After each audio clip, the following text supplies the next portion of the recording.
할렐루야, 반갑습니다. 예수님께서 부활하시고 제자들에게 오셔서 너에게 평안이 있을지어다 라고 말씀하셨죠. 그 평안을 여러분 앞에 드리기를 원합니다. 예수의 이름으로 평안하십시오. 그리고 말씀으로 은혜로 강건함을 잊기를 원합니다. 오늘부터 사도행전 강해를 하도록 하겠습니다. 이 사도행전이라는 이름이 최초로 발견된 것은 AD 150년에서 180년 사이에 쓰여진 누가복음에 대한 반마르시온 주의에서 서론에서 발견되고 있습니다.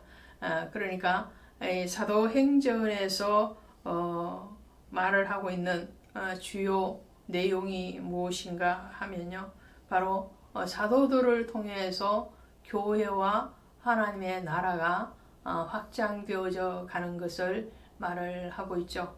그것은 사도를 통해서 역사를 일으키시는 이가 성령 하나님이시라는 것을 말씀을 합니다. 그래서 사도행전의 다른 말은 성령 행전이라 이렇게 우리가 알고 있죠. 그래서 이 사도들이 성령을 받고 초대교회의 주축이 되어서 교회의 부흥이 일어날 뿐만 아니라 그 부흥을 통해서 하나님의 소원인 땅끝까지의 복음이 전거되어지는 그 현장의 박진감 넘치는 그런 모습들을 이 사도행전을 통해서 우리는 볼 수 있을 것입니다.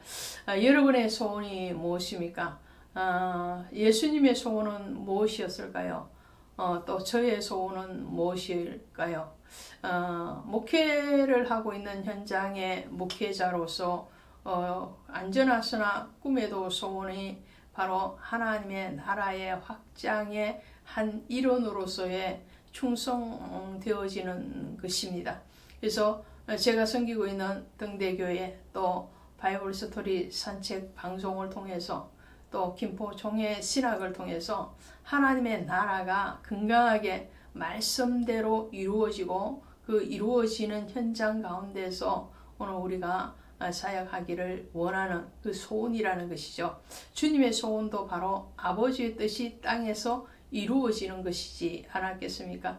그 아버지의 뜻을 예수께서 순종하신 것처럼 예수 그리스도로부터 목양의 명령을 받은 베드로와 사도들을 통해서 하나님은 하나님의 나라를 확장시켜 가는 것을 이 사도행전을 통해서 볼 수 있습니다. 그래서 이 사도행전은요, 베드로와 바울이 주된 사역자로 등장을 하고 있죠. 베드로는 바로 유대인들을 위한 사역을 합니다. 그래서 3장 1절부터 9장까지는 베드로의 사역을 중심으로 기록하고 있습니다. 3장에서는 나면서부터 안전뱅이 된 자를 치료하는 사건이 나오고요. 5장에서는 베드로의 그림자를 통한 치료, 그리고 유대인의 시기가 가득함에 대하여 기록을 하고 있습니다. 8장에서는 마술과 시몬을 책망하는 성령을 절대적으로 돈으로 구입할 수 없다라는 것을 말씀을 하고 있고요. 9장에서는 도루가 즉 다비다라고 하는 여인을 살려내는 그런 기적을 기록하고 있습니다. 그래서 3장부터 9장까지는 베드로가 유대인들을 중심으로 사역했던 그 현장을 기록하고 있다면, 바울의 사역은 이방인의 사역이죠. 그래서 14장부터 20장까지가 바울의 사역을 기록하고 있는데요. 14장에서는 나면서부터 안전뱅이 된 자를 고치죠. 이는 베드로가 3장에서 했던 내용과 비슷합니다. 그리고 19장에서는 바울의 손수건과 앞치마를 얹어서 치료하는 사건이죠. 이것은 베드로의 5장의 사역과 유사하죠. 그리고 13장에서는 유대인들의 시기를 받게 되죠. 이것은 베드로의 5장의 17절에서 유대인의 시기를 받는 장면과 똑같다고 할 수 있습니다. 그리고 13장에서는 마술사 바예수를 소경으로 만드는 사건입니다. 이 사건도 베드로가 마술사 시몬을 책망하는 사건과 유사하죠. 그리고 20장에서는 유두고를 살립니다. 9장에서는 베드로가 도로가를 살려내죠. 이렇게 베드로와 바울의 사역은 굉장히 유사하게 흘러가고 있습니다. 내용적으로도 하나하나 비교를 해 보셨지만 3장부터 시작되는 베드로의 사역이나 또 14장부터 나오는 바울의 사역의 내용적인 면에서 유사점이 굉장히 많습니다. 다만 대상이 베드로는 유대인을 중심으로 했고 바울은 이방인을 중심으로 했다는 것이 다르지만 그 내용적인 면은 같다라는 것이에요. 이것은 무슨 말씀을 하고 있는가 하니까요. 성령의 역사는 동일하다는 겁니다. 지역과 인종을 떠나서 성령의 역사는 동일하게 이루어지고 있다라는 사실이고요. 또 하나는 말씀의 진리는 어디에서나 동일하다라는 것을 말씀을 하고 있죠. 그 말씀을 전거하고 있거든요. 베드로도 또 바울도 그들의 설교를 통해서 전하는 것은 바로 예수 그리스도이십니다. 그러므로 그 예수 그리스도는 나라와 국경을 초월할 뿐만 아니라 모든 환경을 초월해서 일어나는 역사적인 사실이요 진리라는 것을 말씀을 하고 있습니다. 그래서 이 사도행전에서 주요한 요절의 말씀이라면 1장 8절이죠. 오직 성령이 너희에게 임하면 너희가 권능을 받고 예루살렘과 온 유대와 사마리아와 땅끝까지 이르러 내 복음의 종인이 되리라 그랬죠. 그래서 성령의 역사를 통해서 하나님은 하나님의 나라를 확장시켜 가는 것이 하나님의 뜻이라는 거죠. 그리고 주님의 소원이기도 했고요. 그래서 주님도 제자들에게 성령을 받기까지 예루살렘을 떠나지 말라고 하셨을 뿐만 아니라 온 족속과 나라를 제자로 삼아서 아버지와 아들과 성령의 이름으로 세례를 주고 그들을 가르치라고 양육의 명령을 하신 것이죠. 자, 이 역사를 사도행전은 사도가 성령을 받음으로 인해서 그 복음이 1장 8절의 말씀처럼 예루살렘에서 땅끝까지 이르게 되는 것을 보게 되죠.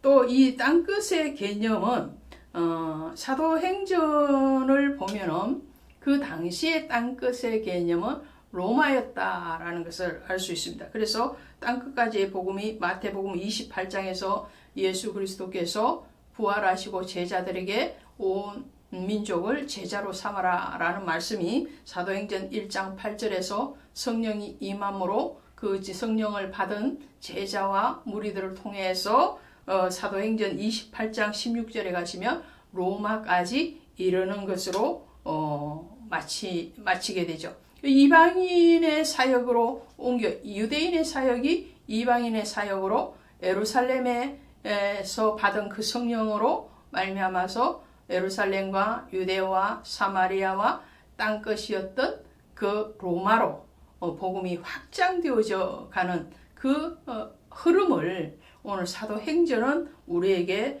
말을 하고 있습니다. 환난과 핍박 가운데서도 성령이 주도하게 되면 하나님의 나라는 확장은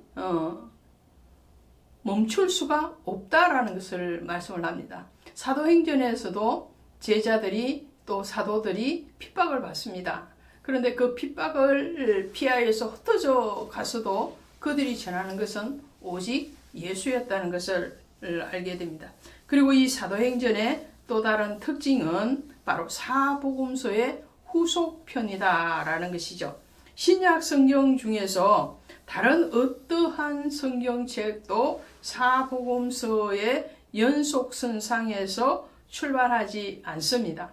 그런데 사도행전에 가시면 1장 1절에서 내가 먼저 쓴 글에는 이렇게 시작을 하고 있습니다. 내가 먼저 쓴 글이라는 것은 사도행전의 기록자가 누가죠. 그 누가가 쓴 글이 바로 사복음서 중에 한 권이었던 누가복음입니다. 누가복음의 저자가 사도행전의 저자이기도 하고 누가복음의 그 흐름을 그대로 가지고 와서 사도행전으로 옮겨가는 것을 보게 됩니다.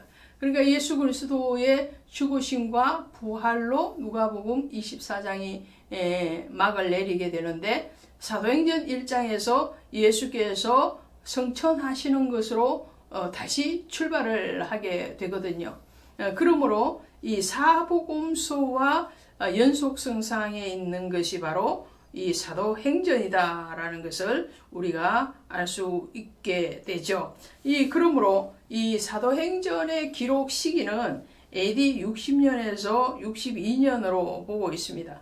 그 이유는 첫 번째가 AD 64년에 로마 대화재가 있었는데 거기에 대한 언급이 없다라는 것이죠. 그리고 AD 66년에서 68년 사이에 사도 바울이 순교하게 되는데 그 순교에 어떠한 기록도 남아있지 않는 것으로 봤을 때에 AD 60년에서 62년 사이에 사도행전이 기록되었을 것이다 라고 성경학자들은 추정을 합니다. 그러므로 이 사도행전의 성령을 받음으로 하나님의 나라가 확장되었다라는 것은 그 확장의 중심지가 어디냐면 예루살렘 교회죠. 그러니까 예루살렘 교회에서 안디옥으로 바나바를 파송하게 되고 그 안디옥에서 바나바와 또 바울을 통해서 이방 선교가 열려져 가게 되죠. 이 말씀은 다른 말씀으로 드린다면은 교회의 부흥, 교회의 중흥의 역사다라고 할 수가 있겠습니다. 그래서 교회 성장의 기록을 2장 47절, 6장 7절, 9장 31절 등등에서 다수 기록하고 있는 것이 또 사도행전의 특징입니다. 그래서 1장부터 12장까지는 교회의 형성기라고 할 수 있습니다. 예루살렘에서 유대 사마리아 지역으로 베드로와 빌립이 복음을 확장시켜 가고요. 그리고 유대인에서 기독교로 개종해서 들어오는 그런 현상들이 나타나고 있습니다. 그리고 교회 확장기는 13장부터 28장입니다. 바울의 1차 전도 여행이 13장에서부터 출발을 했어요. 이 28장 4차 전도 여행까지 가게 되는데 바울은 아시다시피 이방의 선교자로 예수께 부름을 받았죠.